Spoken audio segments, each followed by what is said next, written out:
নমস্কার বন্ধুরা, রূপাস কিচেনে সবাইকে স্বাগতম। খুবই সুস্বাদু একটা চিকেনের রেসিপি আজকে আমি আপনাদের সঙ্গে শেয়ার করব। এটা ভাত, রুটি, পরোটা, পোলাও, ফ্রাইড রাইস যে কোনো কিছুর সঙ্গে খেতে অসাধারণ লাগে। তৈরি করা খুবই সহজ। তাহলে চলুন রেসিপিটি দেখে নেওয়া যাক। শুরু থেকে শেষ পর্যন্ত দেখার জন্য অনুরোধ রইল। প্রথমে একটা মশলা তৈরি করে নেব। মিক্সির জারের মধ্যে দিয়ে দেব 1.5 টেবিল চামচ পোস্ত, 1.5 টেবিল চামচ ভাঙা কাজু, 2 কাঁচা লঙ্কা, 1.5 টেবিল চামচ সর্ষে। আমি হলুদ সর্ষে দিয়ে করছি, আপনারা চাইলে কালো সর্ষেও নিতে পারেন। সামান্য নুন দিয়ে দেব। অল্প করে জল দিয়ে মিক্সিতে ভালো করে পেস্ট করে নেব। আপনারা চাইলে শিলেতেও বেটে নিতে পারেন। মশলাটাকে মিক্সিতে পেস্ট করে নেওয়া হয়ে গেছে, এইভাবে রেখে দেব। এদিকে 300 গ্রাম বোনলেস চিকেন নিয়ে এই রকম ছোট ছোট করে কেটে নিয়েছি। আপনারা চাইলে এর থেকে বড় করেও কেটে নিতে পারেন। এইভাবে ছোট করে কেটে নিলে চিকেনটা খুব তাড়াতাড়ি রান্না হয়ে যায়। চিকেনের মধ্যে দিয়ে দেব অর্ধেক পাতিলেবুর রস। এখানে আমি 2 টেবিল চামচের মতো পাতিলেবুর রস দিচ্ছি। আপনারা চাইলে পাতিলেবুর রসের পরিবর্তে ভিনিগারও ব্যবহার করতে পারেন।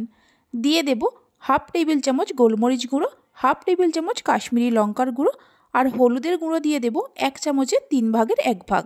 স্বাদ মতো নুন দিয়ে দেব। মিক্সিতে যে মশলাটা পেস্ট করে রেখেছিলাম পুরোটাই চিকেনের মধ্যে দিয়ে দেব। মিক্সির জার ধুয়ে অল্প করে জল দিয়ে দেব। এবার সব কিছুকে খুব ভালো করে মিশিয়ে নেব।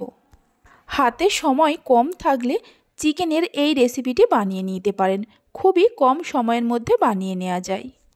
সব কিছুকে মিশিয়ে নেওয়ার পর 15 থেকে 20 মিনিটের জন্য ঢাকা দিয়ে রেখে দেব।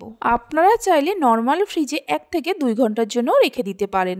এইভাবে একবার রেসিপিটি আপনারা বাড়িতে বানিয়ে দেখতে পারেন। আশা করি খুবই ভালো লাগবে। 20 মিনিট পর গ্যাসের ওপর একটা কড়া বসিয়ে তার মধ্যে দিয়ে দেব 3 টেবিল চামচ সরিষার তেল। তেলের পরিমাণটা আপনারা চাইলে বাড়িয়ে কমিয়ে নিতে পারেন। তেলের মধ্যে দিয়ে দেব একটা বড় সাইজের পেঁয়াজ কুচি আর 1/2 টেবিল চামচ আদা রসুন বাটা।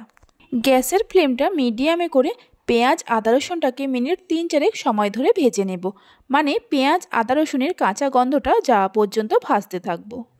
আমি রেসিপিটা হাড় ছাড়া চিকেন দিয়ে করছি, আপনারা চাইলে হাড় সহ চিকেন দিয়েও করতে পারেন।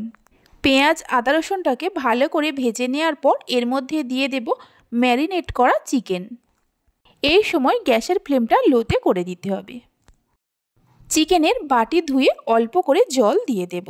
দিয়ে দেব 3টে কাঁচা লঙ্কাকে কুচিয়ে। কাঁচা লঙ্কাটা চাইলে আপনারা আর একটু কমিয়ে বা বাড়িয়ে দিতে পারেন। একটা টমেটোকে 4 টুকরো করে দিয়ে দেব। সব কিছুকে লো ফ্লেমে ভালো করে মিশিয়ে নেব।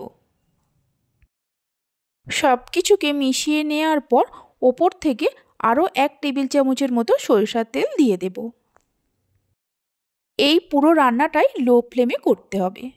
তেলটা ওপর থেকে দেওয়ার পর ঢাকা দিয়ে দেব 15 থেকে 16 মিনিটের জন্য। 16 মিনিট পর আপনাদের দেখাচ্ছি। 16 মিনিট পর ঢাকা খুলে চিকেনটাকে নাড়াচাড়া করে নেব আর দেখে নেব চিকেনগুলো সেদ্ধ হয়েছে কিনা। চিকেনের এই রেসিপিটা যে কোনো কিছুর সঙ্গে খেতে অসাধারণ লাগে। দেখুন চিকেনগুলো খুব সুন্দর সেদ্ধ হয়ে গেছে। চিকেনটাকে ভালো করে নাড়াচাড়া করে নেওয়ার পর এর মধ্যে দিয়ে দেব 1 মুঠো ধনেপাতা কুচি। ধনেপাতা কুচি দিয়ে ভালো করে মিশিয়ে নিলেই চিকেনের রেসিপিটি আমাদের একদম তৈরি। এবার গরম গরম পরিবেশন করুন। খেতে অসাধারণ লাগে। আমার রেসিপি যদি আপনাদের ভালো লেগে থাকে অবশ্যই একটা লাইক করবেন আর আমাকে কমেন্ট করে জানাবেন। ভালো লাগলে চ্যানেলটি সাবস্ক্রাইব করে পাশে থাকা বেল আইকনটি প্রেস করবেন। তাহলে আমি যখনই কোনো রেসিপি দেব খুব সহজেই দেখে নিতে পারবেন। আপনারা সবাই ভালো থাকবেন, সুস্থ থাকবেন। ধন্যবাদ।